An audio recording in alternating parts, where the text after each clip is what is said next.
সহসভাপতি ডক্টর আলী রিয়াজ এবং তার সহকর্মীদের সাথে দীর্ঘক্ষণ যাবৎ আলোচনা করেছি।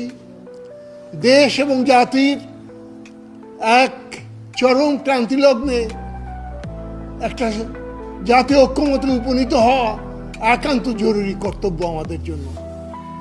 তারই লক্ষ্যে আমরা এখানে আজ মিলিত হয়েছি এবং সৌভাগ্যের বিষয় অনেক ক্ষেত্রে আমরা ঐক্যমত পোষণ করতে সক্ষম হয়েছি।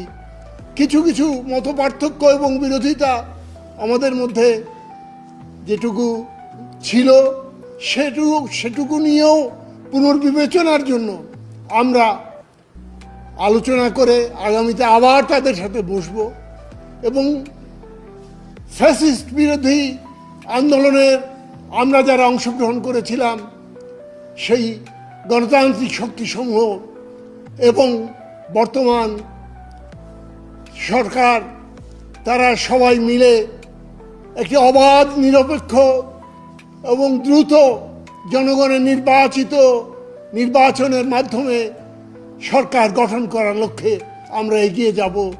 আজকের আলোচনায় এ কথাটি আমরা সমধিক গুরুত্বের সাথে এই বিষয়টি উল্লেখ করেছি। আমরা সংস্কার চাই।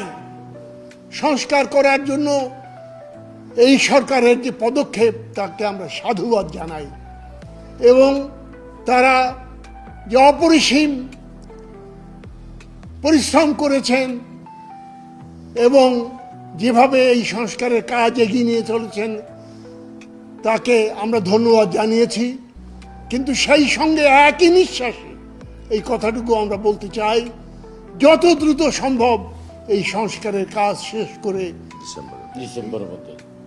আগামী ডিসেম্বরের মধ্যে একটি নির্বাচনের মাধ্যমে জনগণের সরকার প্রতিষ্ঠা করা লক্ষ্যে আমরা এগিয়ে যাব। আমরা যেটা বলেছি যে সংসদের মেয়াদ যে 4 বছর করার প্রস্তাব দেওয়া হয়েছে, আমরা এটা সম্পূর্ণ এটা বিরোধিতা করেছি।